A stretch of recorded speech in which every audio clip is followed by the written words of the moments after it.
Sí, aquí está, listo. Tenemos la presentación de quién. ¿Listo? Sí, ahí está. Perfecto. Bueno, pues muy buenos días para todas, todas y todes. Mi nombre es Kenny Steven Espinosa, soy ingeniero ambiental. Tengo más de 10 años de experiencia trabajando en pro de la justicia climática, el enfoque sostenible, los derechos humanos y la equidad de género. Esto me ha permitido pues también pues, tener diferentes contactos y experiencias constructivas con la gobernanza de Internet, con la justicia climática y generar esa interseccionalidad entre derechos humanos y tecnología. A continuación, pues les presentaré un poco acerca de qué conceptos podemos abordar frente a esta intersección entre sostenibilidad ambiental y tecnologías para adaptarnos al cambio climático.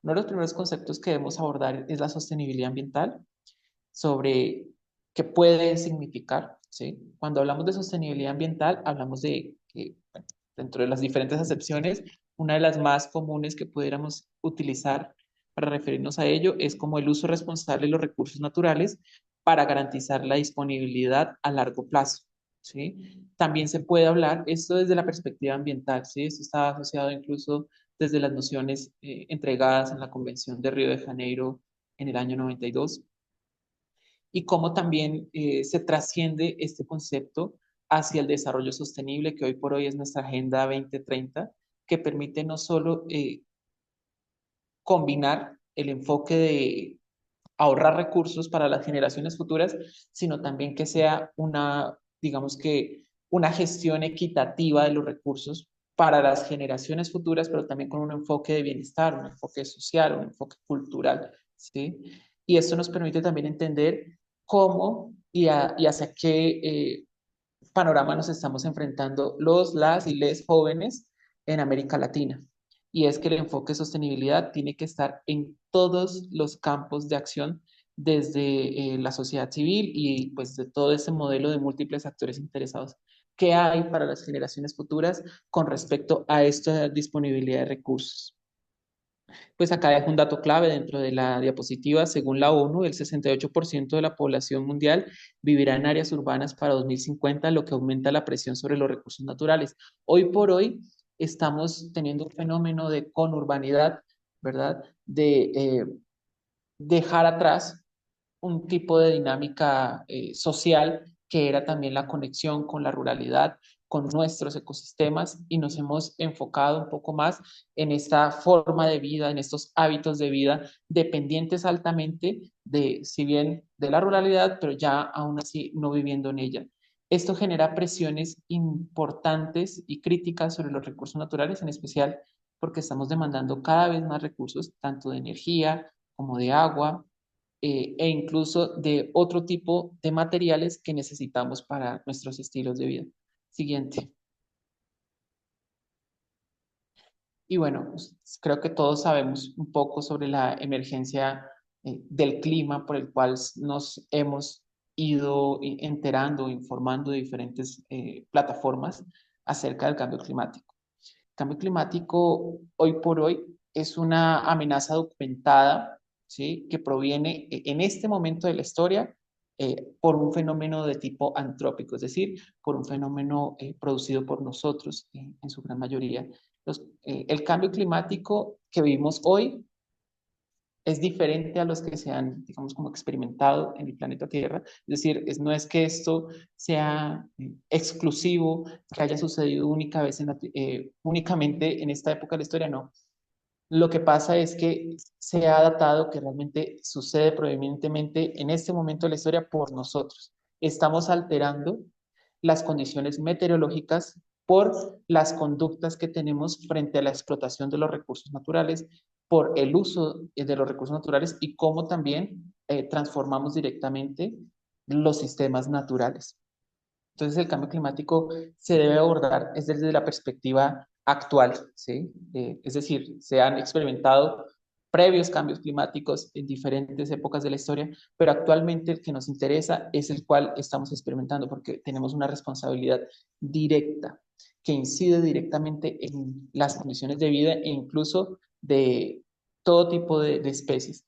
Hoy por hoy, el cambio climático es necesario abordarlo en una perspectiva de que cada acción que estamos desarrollando como sociedad e incluso desde un entorno individual, familiar, colectivo, territorial, está afectando el comportamiento de los fenómenos del clima hoy por hoy, ¿sí? Cuando me refiero a fenómenos del clima, no necesariamente hablamos de los desastres naturales que comúnmente vemos en periódicos, cosas cada vez más siniestras, por así decirlo, catastróficas, sino que realmente estamos hablando de alteraciones que gradualmente se ven cada vez más severas, las consecuencias de que sigan dándose con una frecuencia cada vez más atípica, es decir, temperaturas cada vez más altas, temperaturas cada vez más bajas, fenómenos de sequía y de lluvias con una severidad atípica con respecto a los periodos registrados en años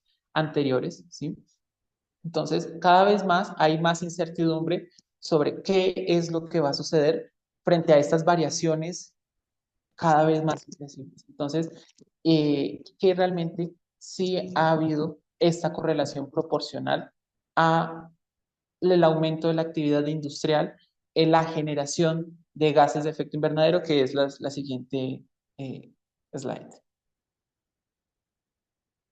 Entonces, los gases de efecto invernadero no es que los hayamos inventado nosotros los seres humanos, ya existían dentro de la naturaleza. De hecho, este efecto permite que exista vida en la Tierra. Es un fenómeno de atrapamiento en la atmósfera que permite que estos gases generen una temperatura media en el planeta, ¿sí? Lo que ha sucedido es que nuestra actividad ha conducido que se genere un mayor volumen de estos gases y por tanto rompiendo un equilibrio ecológico generado ya en la Tierra. Estos rompimientos o quebrantamientos de esos equilibrios ecológicos nos conducen a estas variaciones. Es por eso que todo tipo de actividad industrial hoy por hoy se está documentando como qué tanto genera con respecto a gases de efecto invernadero. ¿Qué tipos de gases de efecto invernadero existen? Son los comúnmente encontrados en la naturaleza. Dióxido de carbono, que es incluso un gas que todos respiramos y exhalamos. El metano, ¿sí? Es producido también a través de la descomposición biológica y de diferentes procesos y otros gases que incluso son producidos en masa referente a diferentes actividades industriales, entre esas el óxido de nitrógeno o el dióxido de azufre, que también se encuentran en la naturaleza, por ejemplo, en erupciones volcánicas, ¿sí? Lo que ha sucedido es que nosotros hemos conducido a que este efecto de calentamiento aumente, ¿sí? Y genere realmente consecuencias negativas para nuestros sistemas naturales y por lo tanto para nuestras comunidades. De hecho, no solamente es la generación de gases por tener una boquilla, ¿sí? Como lo que vemos allí, una chimenea, sino como se dan cuenta también en la otra imagen que se encuentra en la derecha, también el eliminar cobertura vegetal, ¿verdad? Talar árboles permite también que se rompa lo que estaba haciendo esa función ecológica de esos árboles, la cual era que estaba atrapando dióxido de carbono, lo estaba fijando en el suelo, pero si erradicamos esa cobertura vegetal, hace que pues, estos gases de efecto invernadero como dióxido de carbono, como metano, empiecen a subir nuevamente a la atmósfera. Realmente los sistemas naturales ya estaban adaptados incluso para hacer, digamos, como un efecto de equilibrio, de contrapeso a los gases que eran liberados a la atmósfera. Todos los sistemas naturales están adaptados para controlar este fenómeno, es decir, para equilibrar. Los bosques lo hacen, los humedales lo hacen, ¿sí? Creo que para algunos la palabra humedal lo pueden asociar en sus países como turberas también, ¿sí? Como también como pantanos, ¿sí? También los océanos tienen esa capacidad de fijación del dióxido de carbono, es decir, de estos gases de efecto invernadero, gracias a la respiración biológica que generan las plantas subacuáticas. Entonces, ya existía incluso un proceso tradicional de absorción y de contención de estos gases, pero entre más abramos y transformemos o degrademos realmente los sistemas naturales, hará que, por el contrario, convertamos estos espacios en sitios de emisión de estos gases que se vuelven ya para el volumen que estamos viendo, pues nocivos para la salud del planeta y pues para nosotros también, ¿sí? Esto con la que quiero decir con esto, o a qué quiero llegar, a que no es que hay que satanizar realmente como tal a este tipo de gases o este tipo de elementos que se encuentran en la naturaleza, sino que todo en exceso, pues va a ser perjudicial, ¿sí? Es como que decidamos tomar todos los días 20 litros de agua, ¿sí? Es una compensación desproporcionada para lo que requiere nuestro cuerpo. Entonces, eso es lo que estamos haciendo, generando excesos para lo que incluso los sistemas naturales pueden resistir y transformar, adaptar a lo que ellos comúnmente pueden resistir o adaptarse. Eso se llama la tasa de resiliencia. Siguiente. Entonces, como les estaba diciendo, todo este tipo de actividades generan o conducen este tipo de gases de efecto invernadero. Ahí están pues las siglas con las cuales ustedes comúnmente podrán identificarlos. CO2, que es dióxido de carbono, CH4, que es metano, NO2, óxido nitroso, O3, que es el ozono. Curiosamente, creo que ustedes también lo deben saber, tuvimos un fenómeno en los años 80, 90, de suma preocupación por el rompimiento de la capa de ozono en nuestras zonas polares, ¿verdad? Y que se debía eh, no siquiera a los gases de efecto invernadero, ¿sí? Sino a otro componente, a otro grupo de aerosoles, ¿sí? Los hexafluoro, sí, los CHF6, y estos generaban un rompimiento de la molécula de ozono, ¿sí? No obstante, este O3 que aparece aquí es el ozono troposférico, es un ozono, por así decirlo, malo, ¿sí? Perjudicial para la salud humana, que se genera a través de la combustión de los automóviles, ¿sí? Es un ozono que, al contrario de lo que uno piensa que, como se dan cuenta, las funciones de los elementos de la naturaleza no son ni buenos ni malos, sino que en qué tanta concentración se encuentran. Y para el caso del ozono, con respecto a actividades industriales o de los automóviles, es perjudicial para la salud. Se le diferencia del ozono que encontramos en la capa atmosférica como troposférico porque se encuentra en la zona más cercana a nosotros, ¿sí? Y que pues, el respirarlo pues, genera graves efectos. Gracias, Umut. Cloronitrocarbonados, gracias. Eh, y bueno, también es importante recordar que no solo las quemas, ¿sí?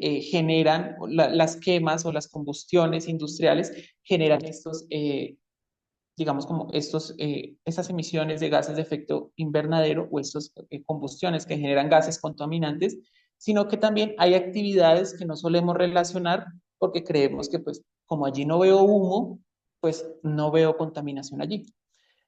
Tal vez pueda haber otro tipo de contaminación de otro estilo, pero lo da.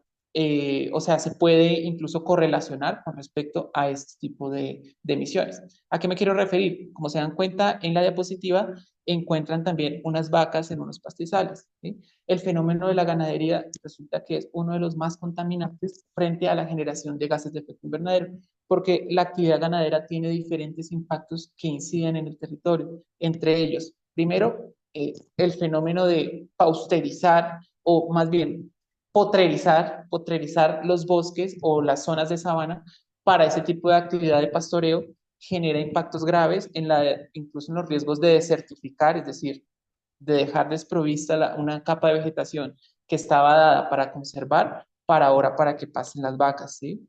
Y por otro efecto, las vacas también, pues dentro de sus fenómenos, dentro de su proceso biológico de nutrición, su proceso metabólico genera también una importante proporción de gases como el metano, ¿sí? Y el metano, ¿sí? Si bien se diferencia muchísimo del dióxido de carbono, ¿sí?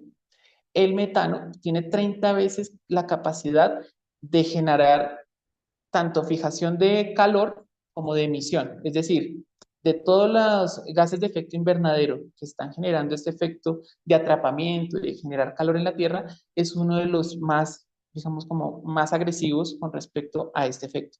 Entonces, la ganadería también como actividad que hace parte de nuestro comportamiento social genera este tipo de, digamos, como de impacto negativo hacia el ambiente. Otro de los efectos que también es importante revisar aquí es el fenómeno de los vertimientos de aguas residuales, ¿sí? Aguas que ya cumplieron un ciclo, bien sea industrial o doméstico, ¿sí? Que también nosotros dentro de nuestras viviendas generamos también este tipo de residuos líquidos.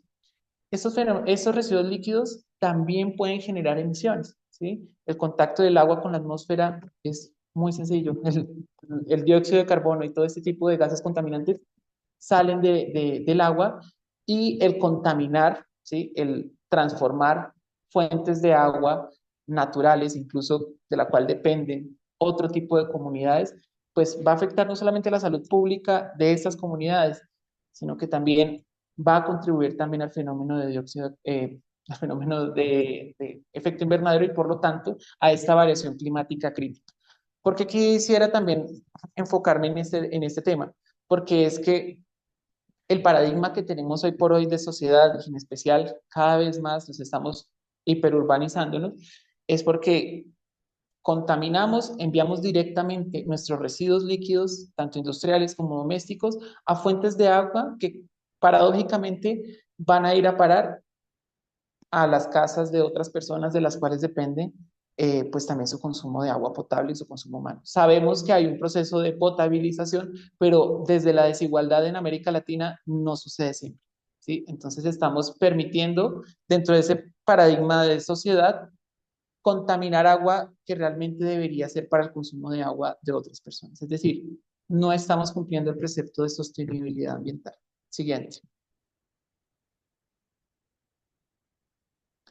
La huella de carbono surge como una medida estandarizada, tiene diferentes metodologías que pudiéramos utilizar y estudiar para revisar cuánto impactamos incluso a escala individual. Eso también se puede hacer a escala empresarial, ¿sí? O sea, cualquier sector puede utilizar esta metodología para mirar con respecto a sus actividades cotidianas qué tanto afecta sus dinámicas con respecto a la generación de gases de efecto invernadero. Como se dieron cuenta, los gases de efecto invernadero son un grupo variado de gases, pero entonces lo ideal es que, pues, para no enredarnos con tantos, se hace una conversión a que solo midamos con respecto a uno de los gases más comunes y más generales que se encuentran en la atmósfera con respecto a este grupo, que es el dióxido de carbono. Entonces se hace una ecuación de conversión a CO2 equivalente.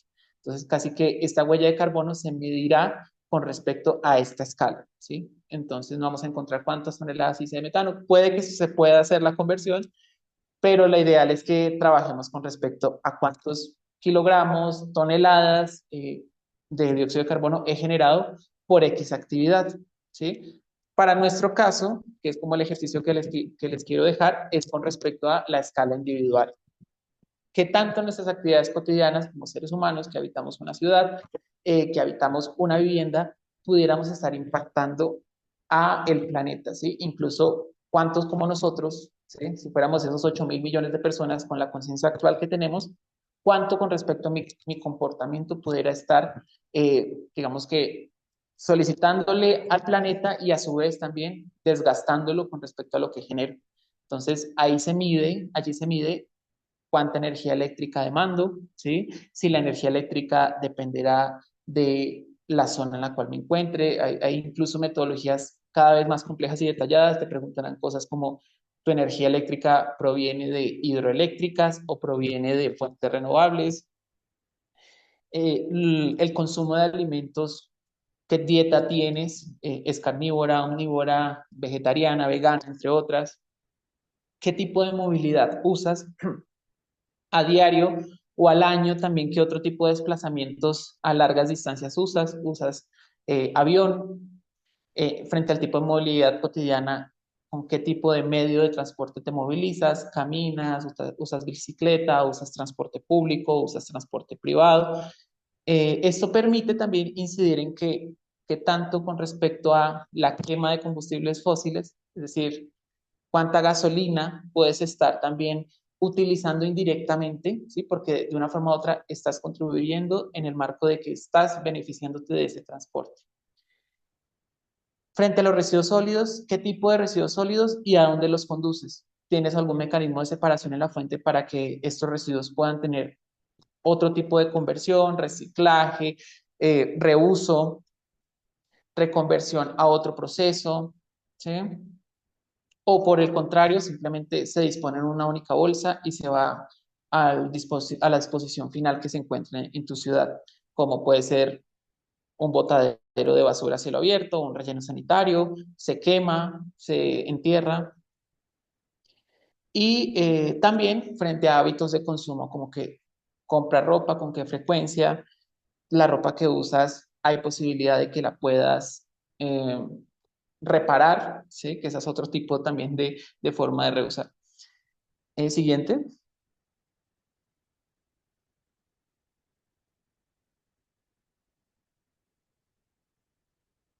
Perfecto. Entonces, ahí en el chat les dejé el link también de cómo medir una huella de carbono. Es una metodología súper sencilla de la Greenpeace México, si no estoy mal. Por temas de tiempo, pues no vamos a generar, pues digamos, como un espacio como de tiempo para compartir entre todos nuestros resultados, pero ese es un ejercicio que debemos hacer frente a cómo nuestra dinámica individual puede estar afectando al planeta y cómo tal vez pudiera yo incluso compensar, ¿sí? La forma en con la cual yo estoy demandando recursos. Volviendo al tema de desarrollo sostenible, no solamente es reducir, sino también cómo devuelvo algo de los recursos para dejar para las generaciones futuras. Es decir, nosotros como jóvenes, cómo pensamos también para los siguientes jóvenes. Frente a la tecnología, es importante saber que la tecnología es la solución, ¿cierto? Puede ser un sistema de operaciones con respecto a la época de la historia en la cual nos encontremos, que sirve para resolver una situación en específico. Cada vez más el enfoque de innovación genera, digamos, como otro tipo de actualizaciones o novedades que nos permite disfrutar y responder a necesidades mucho más puntuales. Eventualmente, la tecnología, a pesar de ser una solución importantísima para pues, nosotros los jóvenes del siglo XXI, es importante entender que estas tecnologías pues, no provienen exclusivamente de cosas, digamos por así decirlo, mmm, buenas, ¿sí? Sino que también tienen su grado de impacto hacia el ambiente, ¿sí? Estos dispositivos requieren de mucha agua para obtener los minerales y materiales para confeccionarse.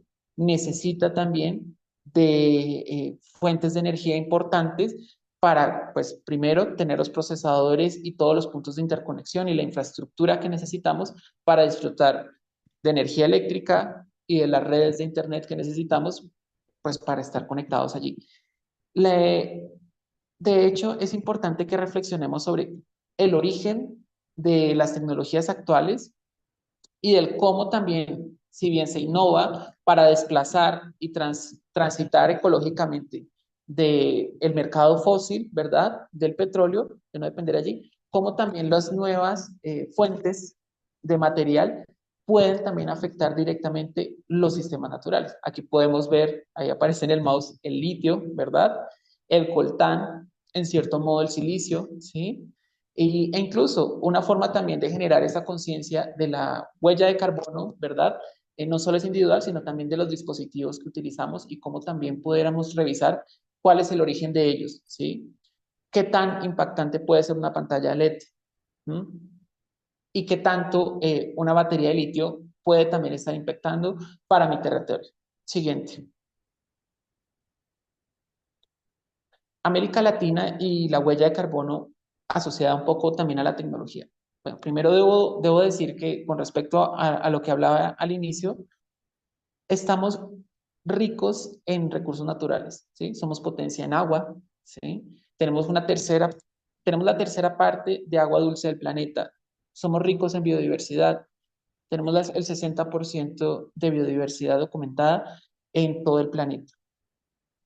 Somos ricos de manera también nuevamente paradójica porque pues pareciera que no compensa de manera justa el tema de ser ricos en recursos minerales y para el caso de la tecnología pues tenemos en Bolivia, Chile y Argentina tenemos una de las fuentes más ricas del planeta en el caso del litio, ¿sí? Tenemos también fuentes de riquezas minerales para el coltán, de la cual también de ahí dependen ciertos materiales de alta conductividad y también de unas propiedades importantes para la refrigeración de ciertos dispositivos. Entonces, somos fuentes de ambas cosas, de recursos necesarios para la vida y recursos necesarios para las tecnologías actuales. ¿Cómo equidistamos para que sea un enfoque sostenible? Y es importante allí también revisar el impacto ambiental, no solo social, sino ambiental, y desde la perspectiva local, cómo cuidamos también y representamos a las comunidades locales para que sea redistribuido y también compensado el impacto que significa quitar toda la vegetación de la cual se encontraba y transformar completamente el paisaje para obtener este tipo de recursos, ¿sí? Ya, si bien estamos también trabajando de manera regional una agenda de transformación y de transición energética con respecto a las fuentes dependientes de los combustibles fósiles, también debemos también tener una transición energética justa frente al uso de esos minerales y cómo la minería también podemos generar una agenda de equidad con respecto a, bueno, necesitamos la tecnología, necesitamos desarrollar ese tipo de soluciones tecnológicas para las sociedades de América Latina, pero también necesitamos la conservación. ¿Sí? Necesitamos también abocarnos en cómo compensamos ello y que esto no derive luego en una crisis social, en una crisis hídrica, porque somos ricos en agua, es verdad, pero está completamente dispersa estas fuentes hídricas en toda la región. De hecho, tenemos también, a su vez de tener unas fuentes importantes de agua dulce, tenemos unas áreas con alta desertificación, ¿sí? Incluso en zonas como México y Chile, la desertificación llega hasta el 50% de su territorio. Entonces, eso significa que podemos abocarnos por la tecnología, sí, pero también por la conservación y el uso sostenible de esos recursos desde el origen. Siguiente. Y bueno, frente a la adaptación y mitigación, es importante saber que la tecnología, lo mencionaba Umut en su sesión inicial, que abrió todo el curso de hoy, el módulo de hoy, fue acerca de cómo la inteligencia artificial y estas tecnologías emergentes nos permiten incluso responder a las problemáticas que hoy por hoy cruza la región. ¿Sí? Entonces, ¿cómo hacemos para, en vez de construir embalses o más bien represas para generación de energía eléctrica, lo adopto justamente para la crisis hídrica que genera el cambio climático y más bien lo que necesito para generar energía eléctrica lo puedo utilizar en granjas solares, en plantas eólicas, en cómo la comunidad local puede también verse beneficiada directamente, incluso de forma económica, en transitar energéticamente de una fuente eléctrica altamente costosa, altamente perjudicial para sus ecosistemas naturales y más bien pasar a fuentes que realmente inciden en el bienestar tanto de sus economías como de sus sistemas naturales. El Internet de las Cosas es súper fundamental también para trabajar estas actividades impactantes o altamente impactantes para el ambiente, entre esos la agricultura extensiva e intensiva, el monocultivo, cómo demandan agua en áreas donde no hay ni siquiera para las comunidades locales. Entonces, ¿cómo hacemos para que se construyan tecnologías que midan el gasto de agua y puedan generar eficiencia en este recurso y de esa manera contribuir pues también al bienestar de esa comunidad local? Siguiente. Entonces, como lo mencionábamos desde el inicio con Umut, la inteligencia artificial tiene esa capacidad, junto con softwares de código abierto, para controlar el consumo de energía eléctrica y el ahorro realmente de ese tipo de recursos. De hecho, hay ejemplos como Microsoft que ya está utilizando este tipo de tecnologías a favor de incluso ahorrar energéticamente energía con energía eléctrica y el consumo con respecto a los procesadores que ellos tienen de infraestructura de Internet. Entonces, eso es muy interesante que también lo podamos ver desde una perspectiva de oportunidad. Si bien hay un impacto desde su origen, también pueden ser la solución para controlar actividades que desde ya están generando conflictos y tensiones entre las actividades. Entonces, no podemos llegar a consensos en lugares donde necesito agua para irrigar cultivos, pero también necesito agua para darles a mis comunidades locales de consumo humano. O sea, no puedo competir en ambas necesidades porque ambas son importantes. Entonces, allí debemos llegar a cómo controlo esas fugas, esas pérdidas y cómo también adapto a mi comunidad a tecnologías altamente eficientes y que también sean pues seguras para ellos, ¿sí? Uno de los riesgos que puede tener el Internet de las Cosas para generar este tipo de sensores y programas que podamos incluir dentro de esas actividades cotidianas es, bueno, necesitamos alfabetización digital para que los territorios de las comunidades locales sepan en qué consisten este tipo de tecnologías y a su vez que estos dispositivos tengan condiciones de seguridad para que no exista fuga de datos ni generación de metadatos que puedan enviarse indirectamente a empresas o incluso a estructuras criminales que busquen es también vigilar a las comunidades. Siguiente. Bueno, eso es un poco también el tema de la agrotech y el Internet de las Cosas, de cómo también mido el consumo energético, de cuánto estoy gastando desde la perspectiva de la infraestructura en las instalaciones y cómo también puedo generar productividad, ¿sí? Que también pues somos sociedades altamente desiguales, sociedades pobres, sociedades con hambre y cómo también podemos convertirlos, pues digamos que estas actividades a su vez como de alto impacto para la productividad. Siguiente. Desde la mitigación y la adaptación es importante también incorporar la representación de nuestras comunidades ancestrales, nuestras comunidades originarias, también entender que la tecnología no es necesariamente, como se los digo, buena porque sea nueva, sino también qué es lo que nos reconecta con esa tecnología ancestral, ¿sí? Esos usos y esos métodos con los cuales ellos trabajaban la tierra, trabajaban los recursos, conectaban incluso espiritualmente y astralmente con los recursos naturales que tenían en su entorno, cómo ellos cohabitaban con ese tipo de estructuras naturales y se adaptaban ellos a los sistemas y no adaptaban los sistemas a nosotros, ¿sí? Y esto es importante también tener en cuenta de cómo la tecnología dentro de esta agenda de gobernanza de Internet tiene esta perspectiva de participación y de reconexión ancestral, ¿sí? De cómo conciliamos en que la Internet pueda ser una fuente de apoyo para las comunidades y no una amenaza, ¿sí? Que lo único que estemos generando es el abuso y la explotación del recurso como históricamente lo hemos hecho y también pues con las medidas colonialistas del norte global. Siguiente. Y bueno, esta es la frase que dejo de reflexión, ¿sí?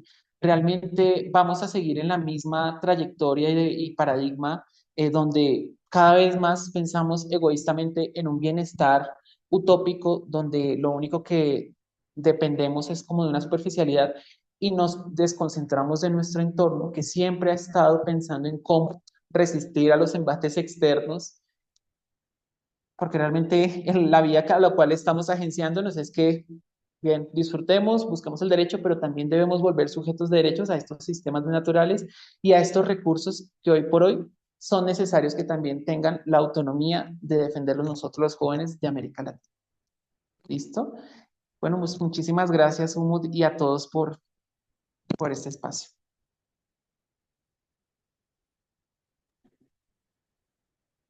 Bueno, gracias tanto a Kenny como a Germán por la exposición el día de hoy.